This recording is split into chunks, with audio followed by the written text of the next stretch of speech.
দুইটা দুইটা ভয়ঙ্কর পাপের কথা বলে দেই। এই দুইটা পাপে যারা আসক্ত হয়ে আছে তারা তওবা করে ফিরে আসলে পরেও সারা জীবন তাদেরকে এটা সাফার করতে হবে। কথা বুঝতে পারছেন না? তওবা করে ফিরে এসেছেন মনে করেন, তারপরেও আপনাকে সারা জীবন এই পাপের ফলটা ভোগ করতে হবে। এক, মাদকদ্রব্য দীর্ঘদিন সেবন করেছেন, তওবা করেছেন, ফিরে এসেছেন, আল্লাহ হয়তো মাফ করে দিয়েছেন, আল্লাহ পাক মাফ করে দিয়েছেন, বাট আপনি আপনার দেহের যে ক্ষতিটা করে ফেলেছেন এটা পোষাতে পারবেন না। এক নাম্বার। দুই, তখন আপনি যদি বিয়ে করেন আপনি স্ত্রীকে সন্তুষ্ট করতে পারবেন না। হ্যাঁ।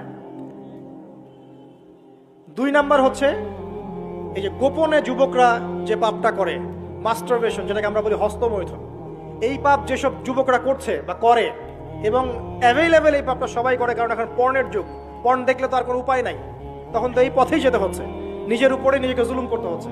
যারা হস্তমৈথুন অভ্যস্ত হয়ে গেছে এরা যদি তওবা করে ফিরেও আসে, শরীরের যে ক্ষতিটা হয়েছে এটা পূরণ হবে না কখনো।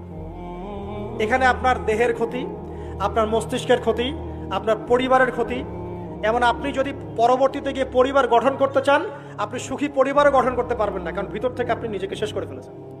গোপন পাপে লিপ্ত হবেন না। আপনি যৌবনকে ধরে রাখেন, ইনশাল্লাহ দেখবেন আপনি সারা জীবন এনজয় করতে পারবেন ইনশাল্লাহ।